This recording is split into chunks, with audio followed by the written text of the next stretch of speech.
Oh yeah, just got through the first couple weeks of being a nurse and got my first ever paycheck.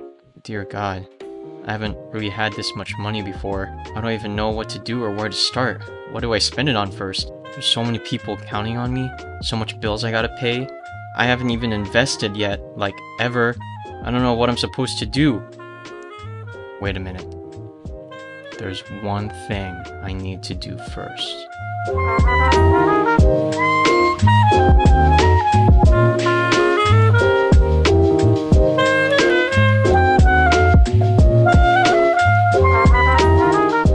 everyone, welcome to the Bad Drawing Nurse channel, and welcome to a video that I haven't really made a lot of so far. I'm going to be a little bit more transparent about one topic that I haven't really gone over yet, and that's finance. I know a lot of new nurses just getting their career started, and maybe they're already considering what life is going to be in the future and trying to save up for certain things. I get it.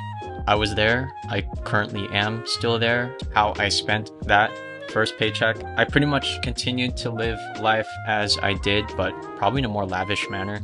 I mean, I'd have some fun nights out with my friends, and you know, all that is fun and fair. I got you. But I kept doing that. I did that maybe every week or so. On top of that, I did some shopping. I figured I'd treat myself. I went through 3 years of nursing school and I could use some extra scrubs and extra clothes. And I just kept buying and buying and spending and spending. And when you do things like eating out, especially in the economy that we're in right now, it starts to add up to the point that it will catch up to you. So I spent a lot of time reading some books that were recommended to me from a bunch of podcasts that I listened to. That on top of the videos that I watched on YouTube, a bunch of finance people, and then also just the support group that I had around me, like my coworkers, obviously a lot more experienced in the field and also with their own unique plans for the future. I got all these different perspectives on how to save money and how to invest and how to set up your goals. And so I started thinking about, well, what were my goals? And where do I see myself in the future? And how do I see myself getting there? And so I hope that by the end of this video that you will be able to answer those questions for yourself as well.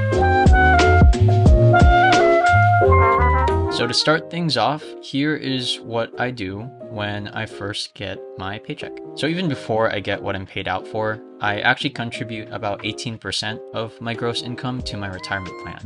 And for me, in the hospital that I work at, it's a 403B, and it pretty much just works the exact same as a 401k, but it takes your money before it gets taxed, puts it into a retirement account. And 18% of my income should get me to the max that I have for the end of this year, which I think is $23,000. And the reason I do this is because I live in a state where taxes income to damnation. I mean, like 40% is taken by Uncle Sam. Before I even get a chance to physically have access to it. So I want to save up as much as I can because in essence, I'm pretty much saving 40 cents to the dollar, which I think is pretty huge. So pretty much I just take home a little over 50% of my gross paycheck, which monthly comes out to $6,500. So here's what I do with the rest of my money. Here is my budget. About $1,250 goes to rent. Considering where I live, that I think is a pretty good steal. The other half is paid by my stinky roommate. The green one, the other one doesn't pay roommate. He just takes our food and uses the restroom in our living room. About $450 goes to groceries. The way I got up to that number is kind of trial and error. The first couple months or so where that number usually lies for groceries, and that seemed to be the average. Sometimes it's a little bit more, sometimes it's a little bit less. I always just try to reach that number, but you know, I ain't perfect, and my shopping buddy tends to get a lot of other extra things, so that can skew it. $250 then also goes to transportation. This is mostly just gas.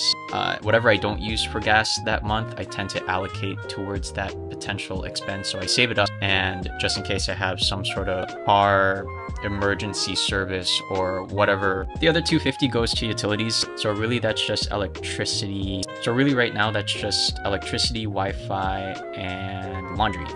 Water and trash is fortunately a part of our rent bill, so we just got to pay the rest. A solid $400 goes to eating out. I am with the highest spending outside eating person on the planet, and so I had to put that number up. I do got some subscriptions, one of which is ClassPass. I've been working out from home. When I feel like going out or want to try something new, like some hot yoga or boxing, I just use this. On top of all my other subscriptions, you name it, you know, streaming stuff, usually Netflix. A good $350 goes to what I call just personal spendings. It's like this gray area between things that I do need and things that I don't need. For example, I'm working for my data analytics certificate. That's like $50 a month. Really, I spend about $150 to $200 of that personal savings that I allocated for myself. The other $200 or so is really meant for the expenses of having a stinky girlfriend. If she wants her nails done, hair done, lashes done,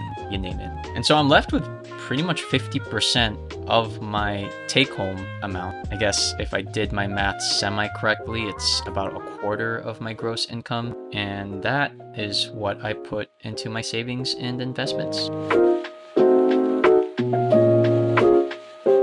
So what do my investments look like? That remaining about $1,700 or so, I have pretty much on automatic deposit bi-weekly to my brokerage. And I just kind of diversified it to a good amount of blue chip stocks as well as index funds. So the blue chip stocks is like probably a lot of companies that you hear on a day-to-day basis. And then you got the index funds. So it's just an umbrella of different companies that you can invest in. And I kind of just do it in that because you kind of minimize risk that way. I feel like investments deserves its own separate video just because I like to go more in-depth into my mentality of it all. So why do I place these financial goals for myself in the first place? Well, mostly because I don't want to have to sacrifice so much of myself that I lose myself to reach the goals that I have in the future. And I think part of that just means I kind of divvy it up. I sacrifice portions of my life now so that it will be easier for me in the future. Can't say for sure that it makes the harder days any less hard, but it definitely is something that pushes me to come back to work the next day. Because to be completely transparent to you, there are going to be days where I just wish I had the next day off. My life isn't just centered around being a nurse. I do like to think of myself as someone who wants to take care of people, and in that sense, I also want to make sure I take care of myself.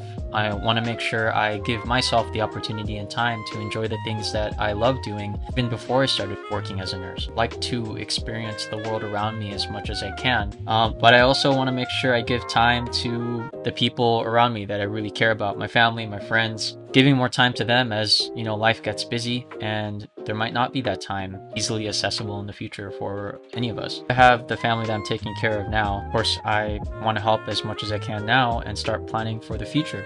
Because as we all grow older, might be new responsibilities. All in all, I just want to use the time that I have now to buy back more time in the future. I hope in one way or another, this video helped kind of open up my life to you so that you can start planning around your life. But sometimes we all just got to find that reason that gets us out of bed in the morning. And for me, this is one of them. Or I guess this one counts as many of them. But you know what I mean. Anyways, thanks for listening to my spiel. Take care, please like and subscribe, and stay safe out there. Bye.